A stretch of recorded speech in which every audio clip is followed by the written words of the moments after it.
Welcome to our channel, ladies and gentlemen.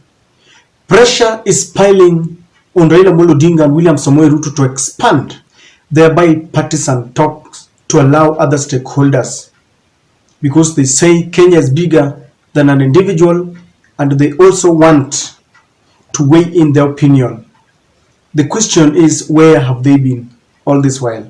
Why wait till the last minute? When Raila was piling pressure, when Raila first raised these issues, everyone was quiet. In fact, some of these so-called stakeholders were urging Raila Amolo Odinga to let William Ruto build the Kenyan economy. Now they have realized that things are getting thicker. They want to be part and parcel of the talks. But it is always good, because we are all Kenyans. There is nothing wrong if we give our opinions concerning what matters to Kenyans.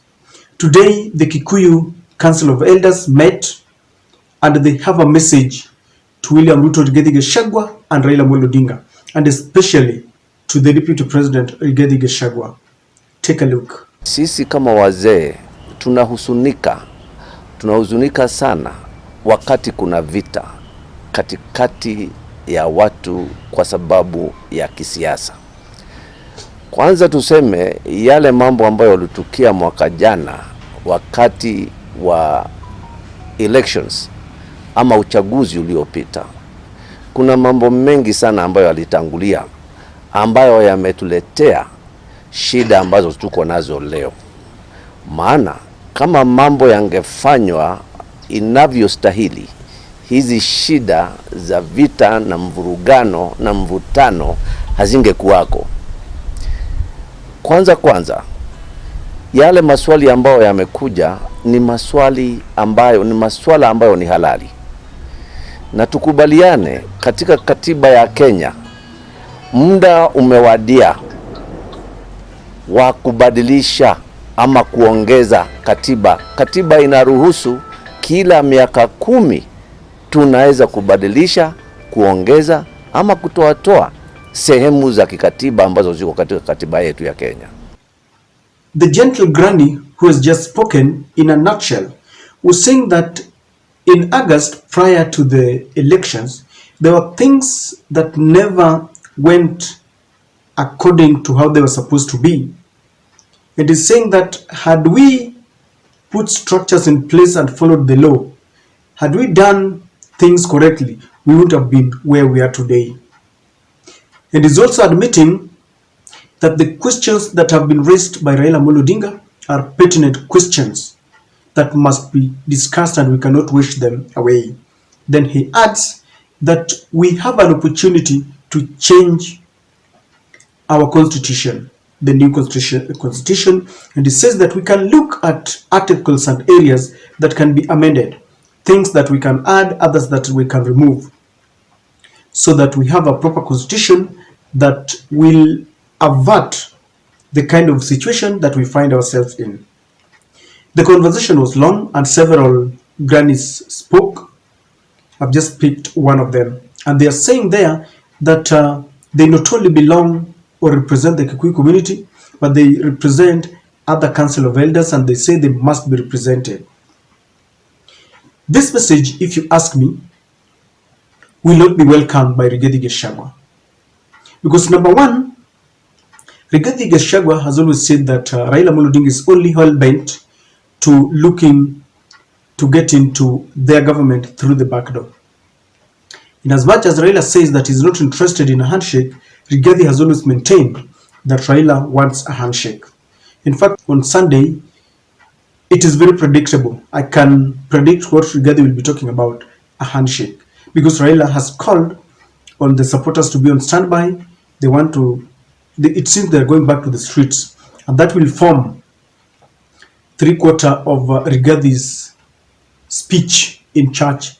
And this is why I'm saying that this is a message that is going to be a thorn in the flesh to Rigathi Gachagua. He has always maintained that there is nothing to talk about. William Ruto won fair and square, and anybody who wants to question is a bother to the peace of the country. But the elders say that there is something to talk about, and they feel that the questions that have been raised are very pertinent and people must discuss. The elders are also saying that maybe it is high time we relook into our new constitution. Let me tell you why this message will go against Rigathi Gachagua's opinion. Raila has even proposed that we should devolve the Kenyan elections, where he says that the presidential elections should be announced at the county level, because Raila feels that much of the election mess is happening at Bomas. Sometimes people wake up and vote, and the counting at the voting stations go on well, but the results are doctored at Bomas. And he says that maybe it is time we change, so that when the results are announced, that we should have permanent returning and presiding officers at the county level, so that once it has been finalized at the county level, it cannot be changed at the national level. This is something that William Ruto and Rigathi Gachagua do not want to hear, but the Wazirs now are saying that it is time to look into our constitution, and it is like they agree with Raila that we should be looking at what can work for us. They started by saying that they feel underrepresented, that their views have not been captured, and they feel that the two teams, Raila team and Ruto team, will not capture their aspirations. I thought that Rigathi Gachagua is the one who is talking on behalf of the Kikuyu nation. And I also even analyzed yesterday that Rigathi Gachagua is manifesting himself as if whatever is happening in Mount Kenya can only be articulated according to his gospel, the gospel according to Saint Rigathi Gachagua. But the Kikuyu nation, through the Kikuyu Council of Elders, are coming out to say that they don't trust a process that Rigathi Gachagua, Raila Odinga, and Ruto is going to be part of. The last time I checked, I thought that they would agree with Rigathi Gachagua. I thought that Rigathi Gachagua is always speaking with their blessings. I thought that whatever Rigathi says about the Mount Kenya is final, is alpha and omega. But they are now saying that they don't even trust that process. I thought that they would call a press conference and say that they have given their blessings to the Kenya Kwanza team, and they believe that whatever is going to come out from there will capture their opinion. So obviously there is a problem. Raila is gaining popularity by the day. His agenda and opinion is being approved by the day. The other day, the ex-KDF soldiers came and said that Raila should not go into a negotiation in parliament because parliament is one-sided.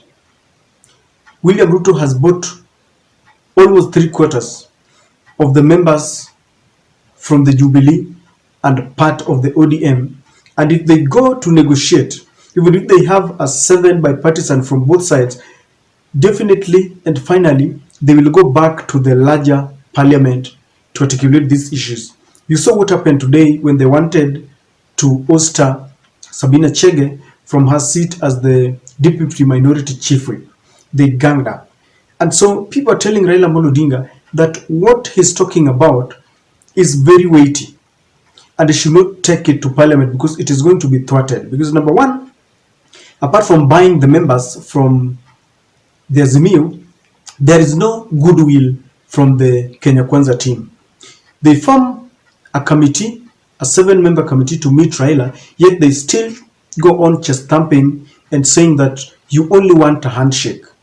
So what is the need of going for such talks when they believe that Raila is only hell-bent on coming to their government through the back door? And very many people are beginning to ask, why can't William Ruto just open the server? I remember the other day, Okur Okot, who is not even supporting Raila Odinga, was just saying that it is healthy to open the server so that we can know who won. So before we know it, you will see very many stakeholders, several groups coming up, and the question of the server is going to form part of these discussions, because already they are asking what is so difficult in opening this server. And it is going to be very bad news to Rigathi Gachagua, who feels that there is even nothing to talk about. In fact, it's telling Raila to accept the legitimacy of William Ruto first before they move on with any talks. My only fear about these groups who are now coming up is that they might derail and waste a lot of time. But wasting time is tantamount to tampering with the server, because you've seen what is happening. The Kenya Kwanza team seems to be buying time so that they can find enough time to tamper with the server, so that finally they will say that come open the server, let us see what is inside. Even though someone was telling me that even if you tamper with the server, you cannot erase the footprints. It will always be known. So ladies and gentlemen, I want to hear, maybe Rigathi Gachagua will organize for another parallel group to counter what this group is saying. But if you've seen the mood in the country is ready for talks, and they are asking questions, and they are telling Raila that when you talk about the issues about electoral justice and the high cost of living, you don't need to restrict it to just two people. Let us open it up for other stakeholders. But if we do that, again, the only other disadvantage is that we will infiltrate it with people who have got very ulterior motives. William Ruto will buy several groups. They will come there to scuttle the process, to waste more time, such kind of things. So we need to be very careful and just know what do we want. And to me, if you ask me, opening a server does not mean discussions. Opening the server does not need, several groups, does not need stakeholders. It's just a matter of saying open the server so that we can move on. If William Ruto wants to concentrate on building the economy, let him open the server so that we give him that mandate, knowing very well that indeed William Samoei Ruto is the man who won. The last time I checked, William Ruto is a man of God. Men of God don't get stubborn with issues that are pertinent with wananchi.